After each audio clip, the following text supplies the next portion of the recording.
Picture this. After you're gone, your family is stuck in a legal quagmire. Months of court hearings, thousands in fees, and your private finances laid bare for all to see. That's probate, and it's a nightmare for most Washington families that they don't see coming.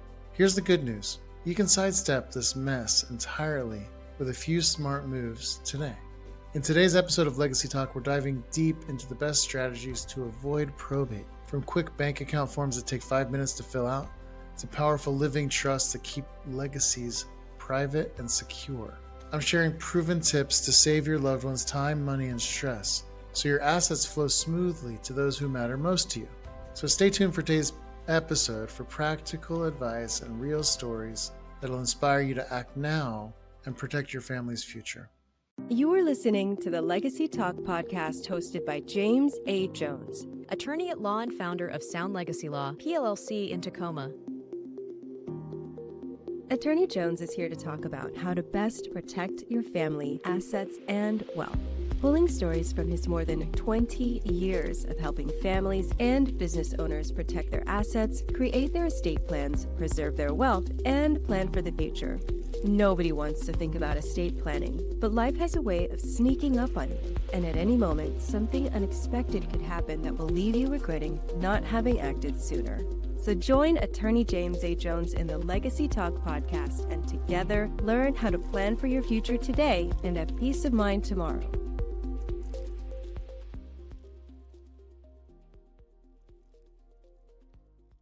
Welcome to Legacy Talk. I am your host, James Jones. On today's show, we're talking about avoiding probate, strategies that work. And this week's story is tragic.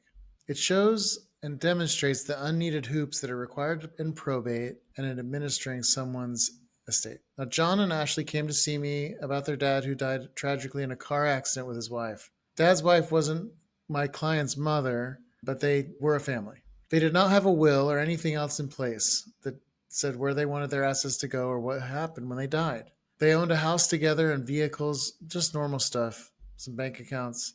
John and Ashley needed help with the probate to clear title to the house so that they could sell it. The problem was that the wife's brother wanted to control her portion of the house. He was the beneficiary of her estate, so he opened his own probate for her estate. So we're talking about two estates for basically one house, in essence. These two estates couldn't agree on assets. They couldn't agree on realtors. They couldn't agree on the sale price of the house or anything really. And this caused months and months of delays. And after months of back and forth, they were finally able to finalize the estates. But it didn't have to be like this. Had John and Ashley's dad planned at all, things would have been much simpler and smoother. So in today's episode, we're going to be talking about ways to avoid probate and simplify the process of estate administration when someone passes. Now, what is probate? Like, if you've never listened to the podcast, you might not know what probate is. Or if you're looking for a podcast about probate, maybe I should tell you what it is. So probate is basically a title clearing process, okay? When someone passes away and they have an asset that has a title, like a house or a car or a bank account, someone needs to be appointed or authorized to deal with that account because the person that died can't sign their name anymore. So probate is the process of getting someone appointed that is authorized to basically transact business or administer assets on behalf of someone that's died, right? And this process is done through court. The authority is given by a judge who basically says, yep, you can be in charge, okay? So why is it a problem? If it's a court proceeding, why is it a problem? Well, maybe that's your answer right there, is because it's a court proceeding. But the issue really is that it takes time. Probate costs money. It can tie up assets. It can delay distributions. Probate fees can be anywhere from 3 to 5% of the estate. That includes the attorney, that includes executor fees, that includes court costs. Probate can cause delays of up to 6 to 12 months on average before the full estate can be distributed, sometimes leaving families without access to funds. And, oh yeah, it's public.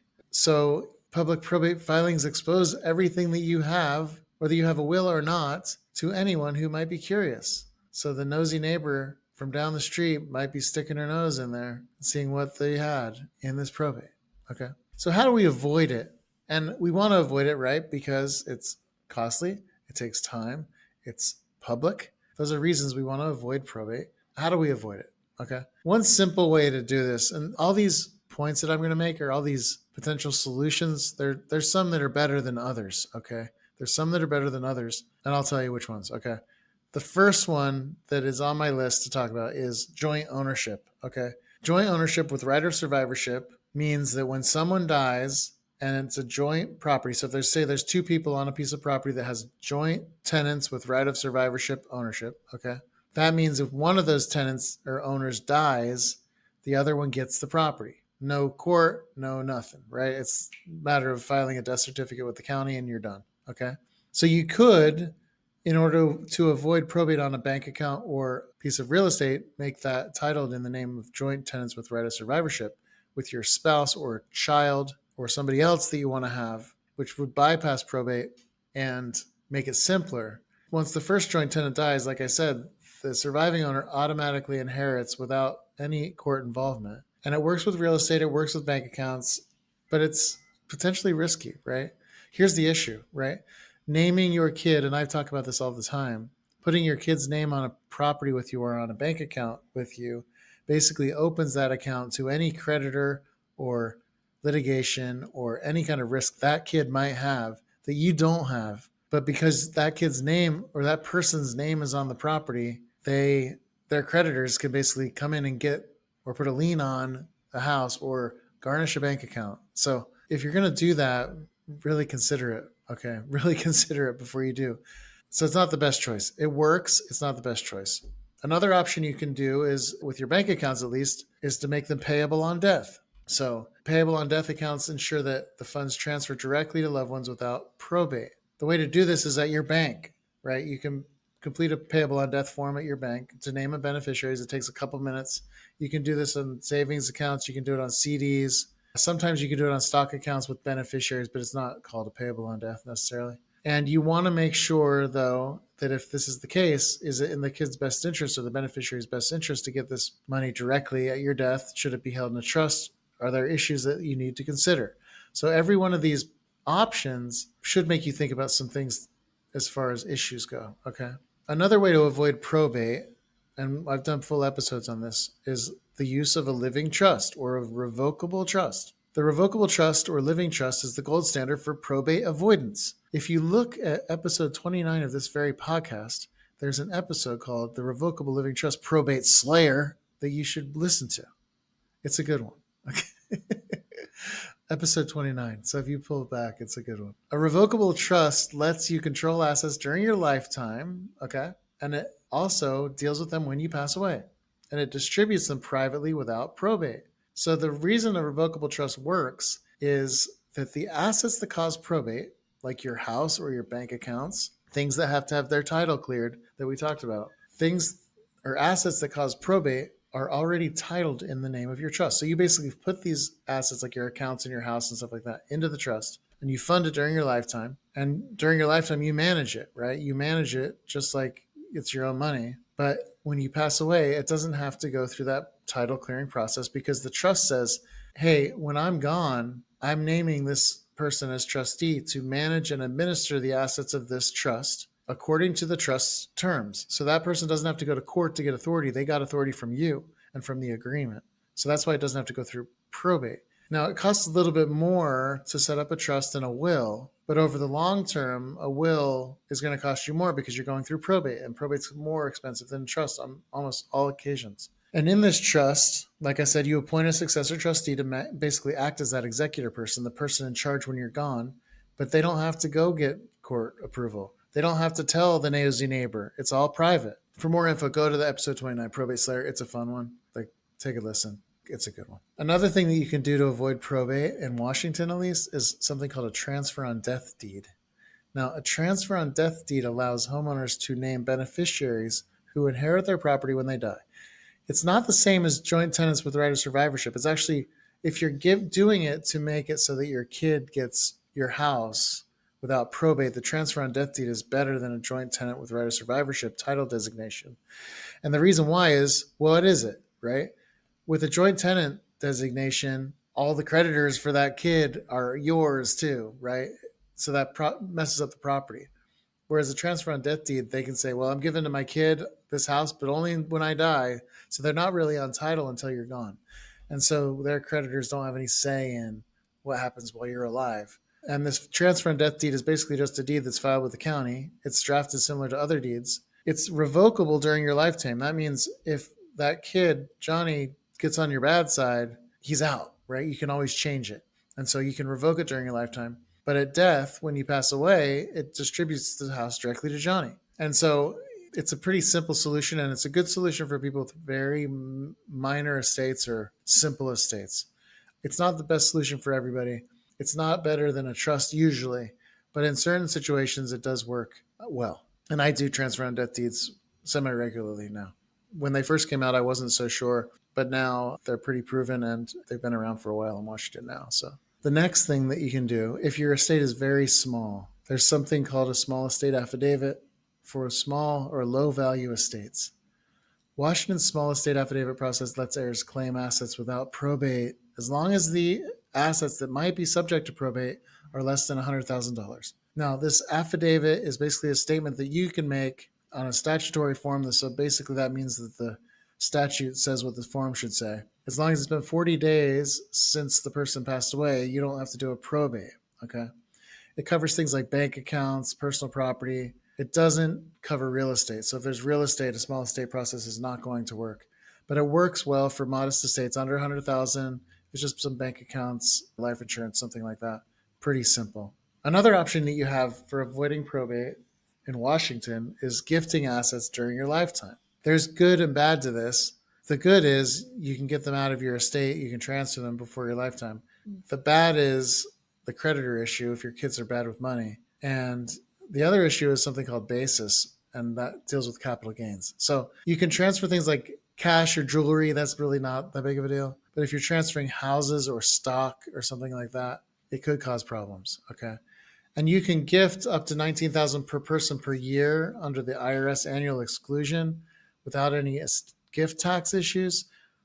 Most people aren't dealing with gift taxes lately. Like the normal person, the standard average person like you and me that doesn't have a $15 million estate aren't worried about gift taxes at the federal level. But if you're over that, you might be considering it. So that's where the annual exclusion comes in. That's an aside that's not really relevant to this discussion. We'll move on. Gifts that you make during your lifetime can remove assets from your estate, reducing your probate need, right? If you gift a house or bank account or anything like that, takes them out of the probate. It avoids disputes because you're already handing it to the kid, and it basically makes it so that you're basically giving the kid their inheritance before you die. The downside on transferring assets, particularly stocks or real estate that have maybe been purchased at much lower value. So say, for example, you bought a house for $200,000 and you give it to your kid during your lifetime. But when you give it to the kid, the house is worth $600,000. So what that means is, or the negative part on this is, well, what's the problem, James? They're getting an asset worth $600,000.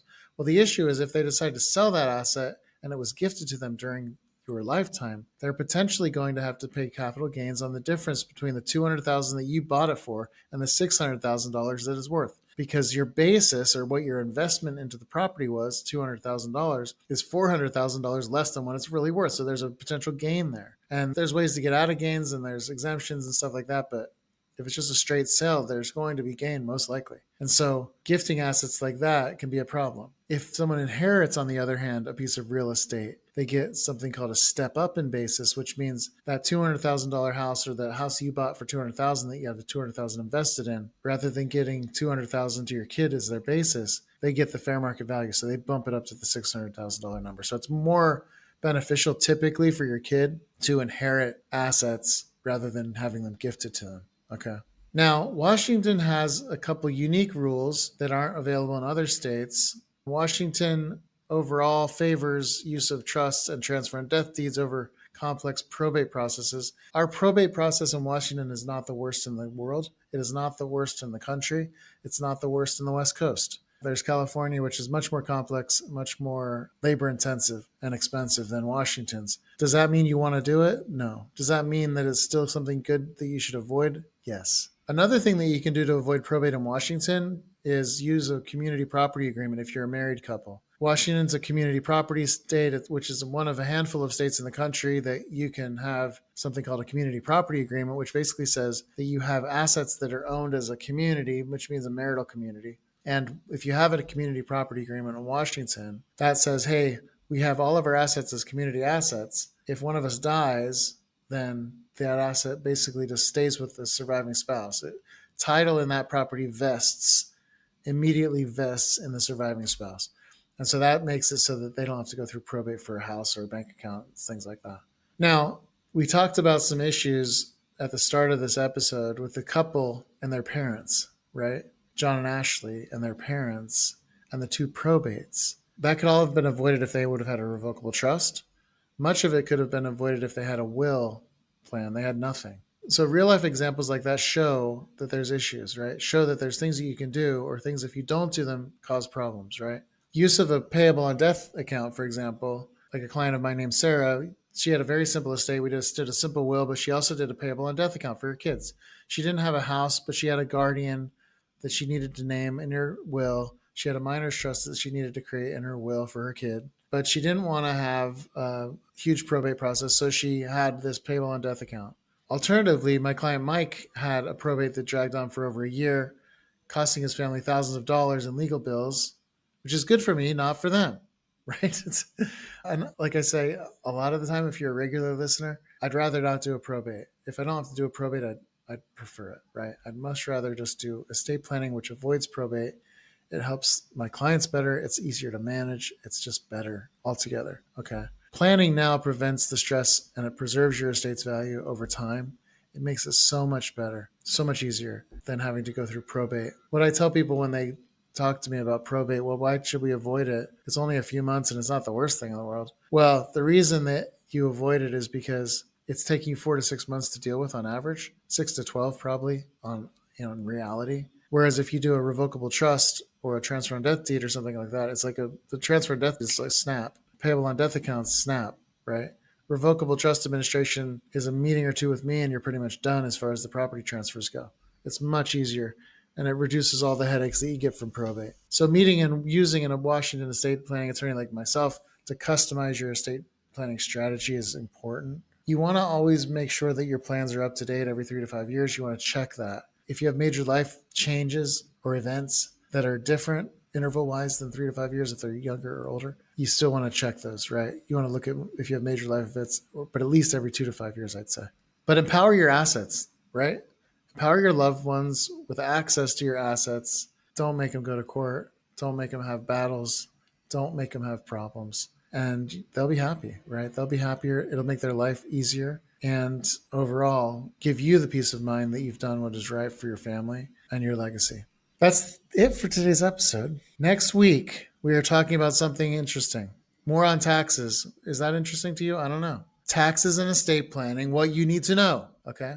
So if you want to learn about estate taxes or any other kind of taxes with regard to estate planning, similar to that basis discussion we had today, which was super interesting. I'm sure you're titillated to hear more about taxes next week. But that's the end of today's episode. I'd like to thank you for listening to today's episode of Legacy Talk. If you like today's episode and would like to learn more, please like and subscribe for more great content. I've been your host, James Jones. To your legacy. Thank you for listening to the Legacy Talk podcast by attorney James A. Jones. If you found today's episode helpful, we ask that you like and follow us on all major platforms so you don't miss out on the latest episode. If you have questions for Attorney Jones, reach out at info@joneslegacylaw.com or visit our website at joneslegacylaw.com. Join us again next week for another episode of the Legacy Talk podcast.